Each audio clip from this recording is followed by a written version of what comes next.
남자 배구 선수 김인혁, 삼성화재, 지난 4일 자택에서 숨진 채 발견된 것으로 알려지며 팬들에게 충격을 주고 있다. 배구계에 또 하나의 안타까운 비보가 전해졌다.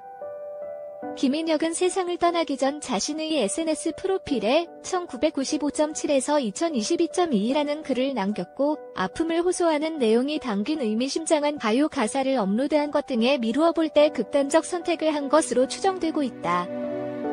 배구계는 2011년 이용택, 삼성화재, 2020년 고유민, 현대건설에 이어 또다시 배구계에서 젊은 인재를 잃는 비극이 발생하며 안타까움을 자아내고 있다.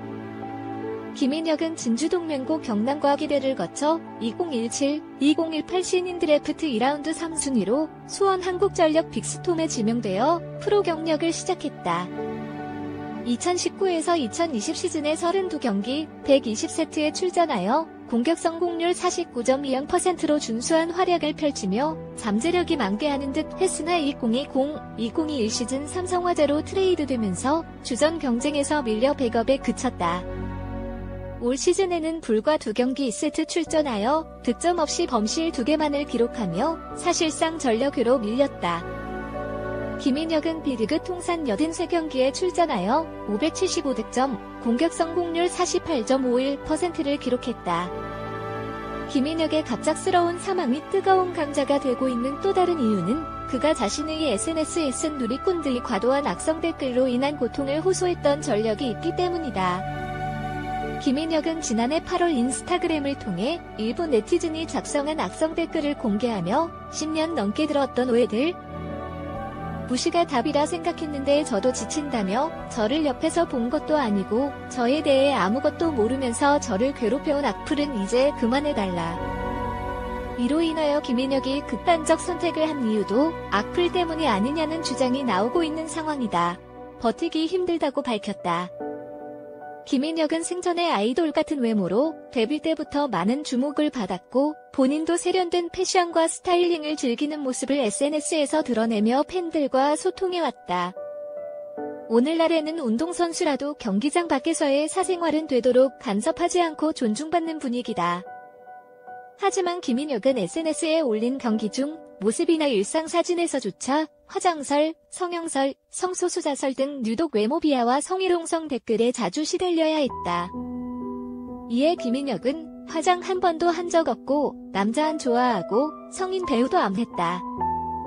마스카라 안 했고 눈 화장도 안 했고 스킨, 로션만 발랐다며 누리꾼의 근거 없는 의혹 제기에 일일이 반박하며 분통을 터뜨리기도 했다. 1년 7개월 전 고유민의 사망을 계기로 전 사회적으로 악플 근절에 대한 자성의 목소리가 나온 바 있다.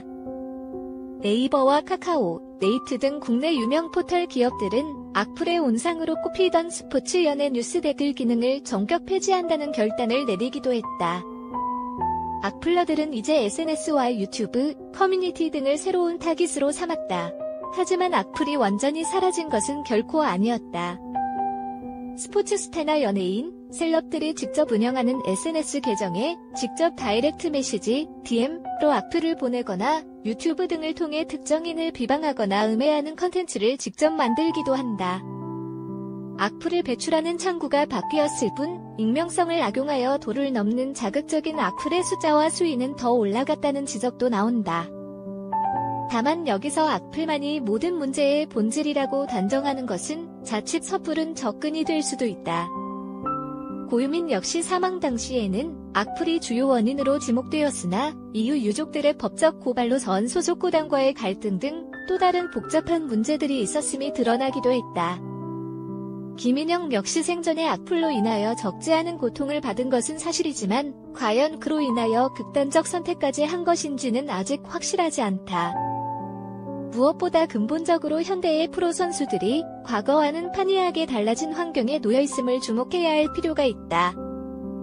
과거 엘리트 스포츠 시스템에서는 운동 그 자체에 목숨을 거는 성적 지상주의와 헝그리 정신을 가장 우선적인 가치로 강조하는 분위기였다. 감정을 쉽게 드러내거나 힘들어하는 모습을 보이면 오히려 나약하다는 지적을 받기도 했다. 하지만 오늘날의 스포츠는 결과 못지않게 과정과 내용의 가치를 더 중시하는 시대다. 미디어의 발달로 선수들은 자신의 일거수일투족이 경기장 안팎에서 실시간으로 대중에게 공개되고 매 순간 평가받는 것을 감수해야 하는 예민한 환경에 처해 있다. 또한 오늘날의 스포츠에서 멘탈, 정신, 피지컬, 신체 조건 이상으로 매우 중요하게 여겨진다.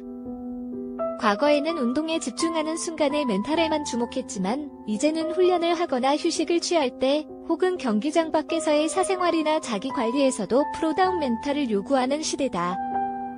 매 순간 언론과 팬들의 평가를 받는 선수들은 한순간의 실수나 시행착오로 순식간에 이미지가 천당과 지옥을 오르내리기 일쑤다. 아무리 프로 운동선수라고 해도 경기장 밖에서는 우리네 일반인과 다를 바 없이 실수도 하고 좌절도 겪는 20, 30대의 젊은 청춘에 불과하다는 사실은 간과되는 경우가 많다. 안타깝게 극단적 선택을 했던 이들의 공통점을 돌아보면 꽤 오래전부터 심리적으로 점점 어려운 상황에 내몰리고 있었다는 것을 알 수 있다. 2011년 당시 이용택은 신협 상무 복무 시절 2차례 어깨 수술을 받으며 제대로 경기에 출전하지 못하는 상태였고 제대 이후 친정팀에 복귀하더라도 제대로 선수 생활을 이어가기 어렵다는 고민을 여러 차례 드러낸 것으로 알려졌다. 고유미는 몇 년 전부터 불면증과 우울증 증세를 호소한 사실이 알려졌고 유족들은 그 원인으로 구단으로부터 부당한 대우를 받으면서 사실상 강제 은퇴로 내몰렸기 때문이라고 주장하기도 했다. 김인혁은 지난해 삼성화재에서 주전 경쟁에 밀리며 지난해 12월부터는 부상을 이유로 아예 선수단에서 나와 자택에서 휴식 중인 상태였으며 SNS에 은퇴를 암시하는 듯한 글을 올리기도 했다. 여러 가지 복합적 이유가 있겠지만 선수들이 꽤 오래전부터 심각한 마음의 부상에 시달리고 있었다는 사실을 알 수 있는 대목이다. 차라리 육체적인 부상은 겉으로 드러나기에 치료라도 받을 수 있지만 마음의 부상은 주변이나 당사자도 깨닫지 못한 채 악화되기 쉽다. 오늘날 프로 구단들도 정신의학 전문의나 스포츠 심리치료사를 팀 내에 배치하며 선수들의 멘탈 관리에 관심을 기울이기 시작했지만 아직은 시작 단계에 불과하다.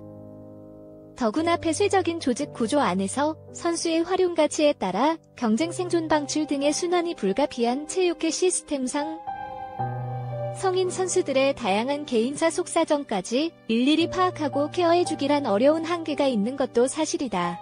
선수들의 입장에서 생각해보면 어떨까? 평생 운동만 해왔던 이들이 어느샌가 자신의 분야에서 더 이상 가치를 인정받지 못하거나 미래가 불투명해졌다는 느낌을 받았을 때 더구나 대중으로부터 잘못된 오해나 혹독한 비난까지 당해야 하는 상황에 놓였다면 언제든 심리적으로 한순간에 무너질 수도 있는 것이 이상하지 않은 상황이다. 특히 대중의 관심을 받아야 하는 스포츠 스타나 연예인들에게는 이마저도 감당해야 할 유명세의 일부라는 인식이 여전히 강하지만 정작 당사자들이 받아야 했던 부담감과 고통은 누구도 대신해줄 수 없다는 것을 기억해야 한다. 우리 사회와 체육계가 지금 이 순간에도 어디선가 마음의 부상을 겪으며 고통받고 있을 선수들의 절절한 시그널에 대하여 좀 더 진지한 관심을 기울여야 할 이유다.